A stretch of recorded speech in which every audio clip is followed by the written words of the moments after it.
people whom I care deeply for and whom I greatly admire. They're going to stand before all of you today, these two very special individuals, because they've chosen you as family, friends, and loved ones to be here on this absolutely beautiful hot fall day as witnesses to their marriage. So please remember that as Maggie and Nat are joined, so are their family and friends, all united through them. I talked with Maggie and Nat the other night, and we had a long discussion about how marriage is an intensely personal decision, and one which, because of the attendant responsibilities and privileges, shouldn't be made lightly. Maggie and Nat have carefully considered what marriage means to them and are excited and happy to be able to share this day with all of you. And with that, Priscilla. You mean today?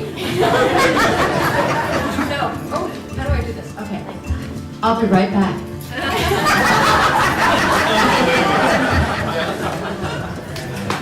This reminds me of you when we made you. Okay. Hey, about in January, Maggie was going through what she thought was going to happen with this marriage. And she said, Mom, you can do the flowers. And I thought, well, I could do a poem. And I would really like to read a poem because I have such a soul for reading poetry. So, at 11:45, this was in January when we had this discussion. At 11:45 this past Thursday night, I was rifling through my bookshelves and all my favorite poets and really coming up with some sublimely beautiful poetry. But it was so serious, and if there's one thing that Craig has taught me, it is that if you want somebody to listen to something serious, tell them a joke first. I'm not gonna...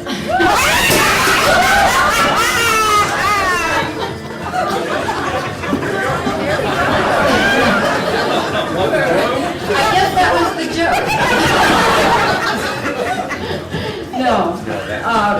But none of the poems that I struck upon seemed to be exactly the right thing. And so that this should be punctuated possibly by champagne corks popping is just okay.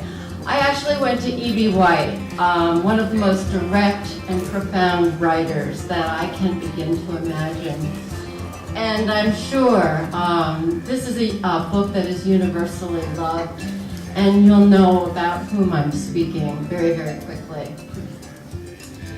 Why did you do all this for me? Wilbur asked. I don't deserve it. I've never done anything for you. You have been my friend, replied Charlotte. That in itself is a tremendous thing. I wove my webs for you because I liked you. After all, what's a life anyway? We're born, we live a little, we die. A spider's life can't help being something of a mess. What with all that trapping and eating of flies? By helping you, perhaps I was trying to lift up my life a trifle. Heaven knows anyone's life can use that. Charlotte, Wilbur said after a while, why are you so quiet? I like to sit still, she said. I've always been rather quiet. Yes, but you seem specially so today. Do you feel all right? A little tired, perhaps, but I feel peaceful. Your success in the ring this morning was, to a small degree, my success. Your future is assured. You will live secure and safe. Nothing can harm you now. These autumn days will shorten and grow cold.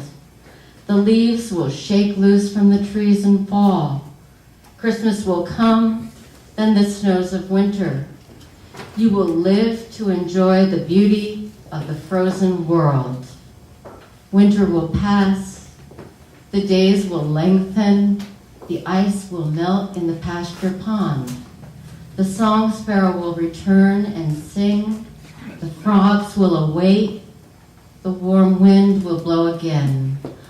All these sights and sounds and smells will be yours to enjoy. This lovely world, these precious days. For Maggie and Matt.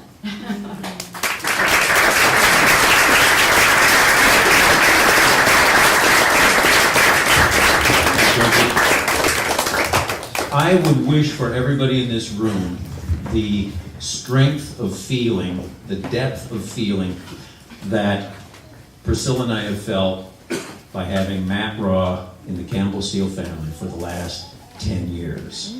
We know that our daughter is loved. Give me no more. They're beautiful children. There's not a person in the room that doesn't know that.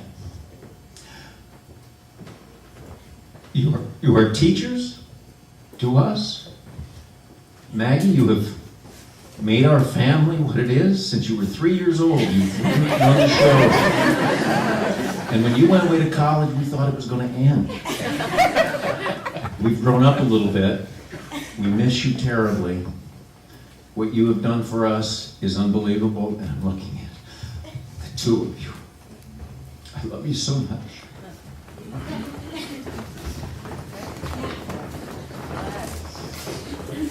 Maggie and Matt have invited some friends to stand with them, so at this time, could Sarah Conrad Baranowski, Kate Ross, Shayla Hansen, Caitlin O'Toole, Jenny Albrecht, Scott Iverson, Robert Thompson, and Tony Baranowski please join Matt and Maggie up here?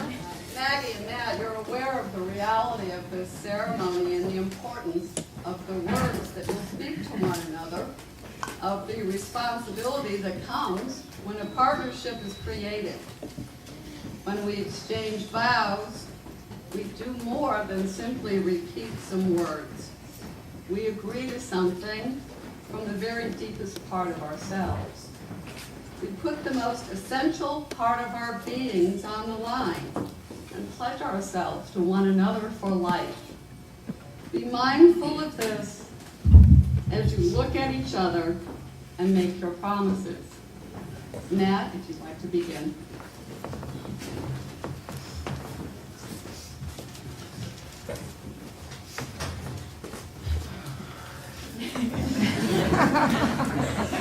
So, to the best of my memory, we first met 13 years ago in 1994. We sat next to each other in advanced algebra, and you wore green or purple Converses, but I can never remember what color. Even then, you displayed a remarkable common sense, ignoring the 9th grader in a 9-inch nails t-shirt and an Uncle Stan's military surplus backpack. You really liked your shoes. To say that there was love in the air at that early stage would be to ascribe a powerful set of properties to the air in Dr. Wilson's question.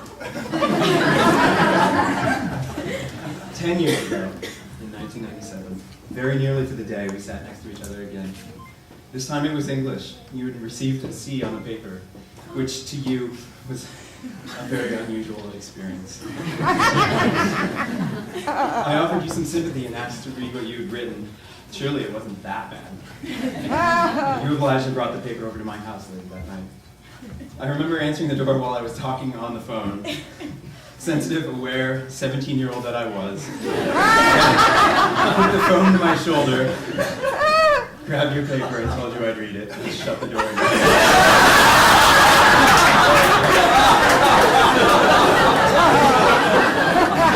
Who was that? I remember Dad asking. So, Despite my best attempts to fumble our relationship early on, things progressed quickly and we found each other we found in each other some remarkable similarities. We watched movies, we sledded, and we played Scrabble. We learned new routines and ate new kinds of chicken with new families. 10 years later, here we are, back again with old family and new friends. My turn. Through the last 10 years and all of the ways that our life has changed, the one constant has always been you and me. It's true that we're complements to one another in so many ways, but we also speak the same language, move the same ways, and seem to grow together in wanting the same things. We've grown through 10 years, different jobs, different schools, living apart in different cities, moving again, moving to Texas. Family drama, tragedy, but more than anything, an uncanny happiness. The feeling that when we're together, we're well prepared for life and as close to invincible as human beings may hope to be. No one has ever been as generous and genuinely selfless as you. You put up with my piles, my constant chatter, and all of my extreme opinions. And I think it took me several years to realize that you weren't putting up with any of it. You love it. You love me, and I've never felt so free to do the things that I want, to work toward what we want together. I can't imagine a more encouraging partner in my life. Maddie, I'm so lucky to have you. Thanks for welcoming all of my very Maggie quirks. And I hope I do half as much for you. Of course you do. Of course you do. Who else but you could gently point out my blind spots and guide me through the hard labor of helping me see new things? Who else but you understands my silences, my glances, and those truly annoying sighs? Only you could have that endless patience to encourage, support, and understand me when I'm at my most difficult. That attentiveness and that patience, that gentle way that you demand I give you a hug, all of those qualities I love in you, and all of those qualities create perfect complements that make us such a strong team. Even now, as we speak directly to one another, we know that the creation of these words was a cooperative effort. The words themselves a perfect representation of the qualities they describe. After 10 years together, the idea of vows seems a little strange. In our life, the vow and the act are so closely intertwined in every way that we interact with each other. Now and forever, our actions, however quotidian or mundane, are our vows. In that spirit, Maggie, I vow to you that when you lie down and you aren't feeling well, I'll get you a damp washcloth and agree that you are very sick.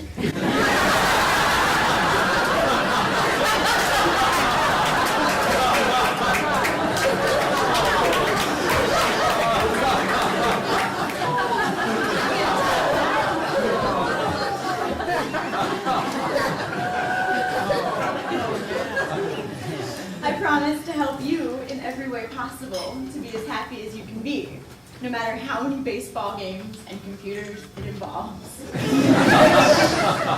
I promise that your passion, your creativity, and your emotions will always be sources of inspiration to me, especially when directed toward the creation of 100 teeny tiny objects. I promise to always appreciate your patience and carefully calculated words, even when they're surrounded by long silence. I promise to take care of you and love you forever.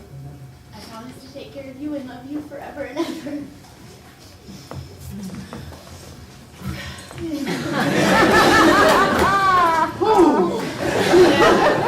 And now we're going to have the exchange of rings. So whomever has Matt's ring to give to Maggie, Matt, if you please repeat after me.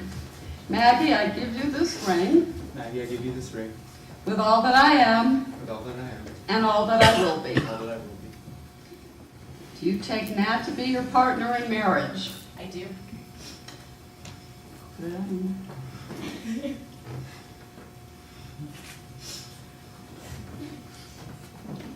All right. Maggie, if you'd repeat after me.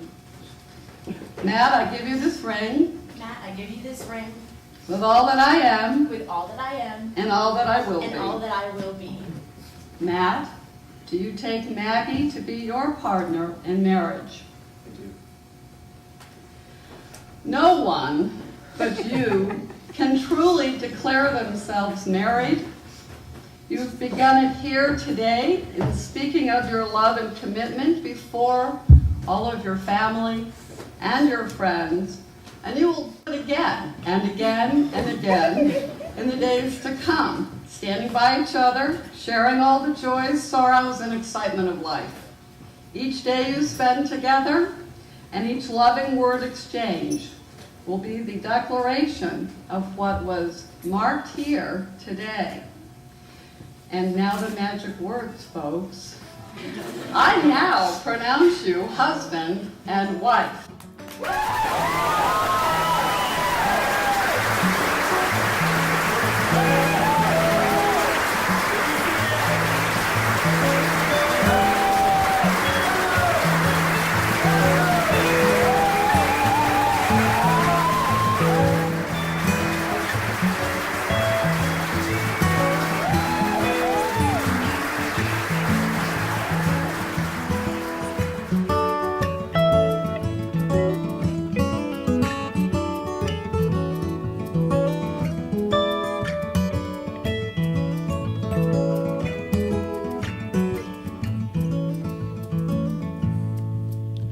Well, I've been waiting for so long, waiting for my ship to come, to carry me to your shore where I won't be alone no more.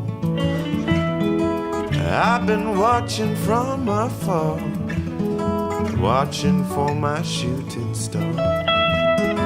From dark to light I rise above, to carry me to your precious love. Precious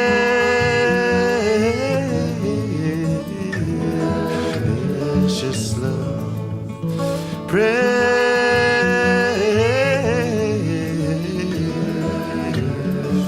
love. Precious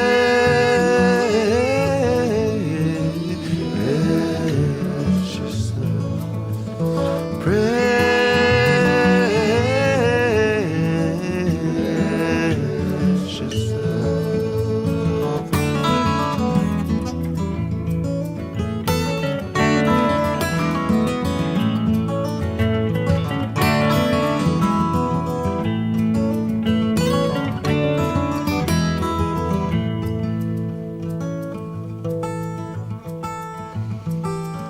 Well, I'm waiting for so long, waiting for my ship to come. From dark to light I rise above, carry me to your precious love.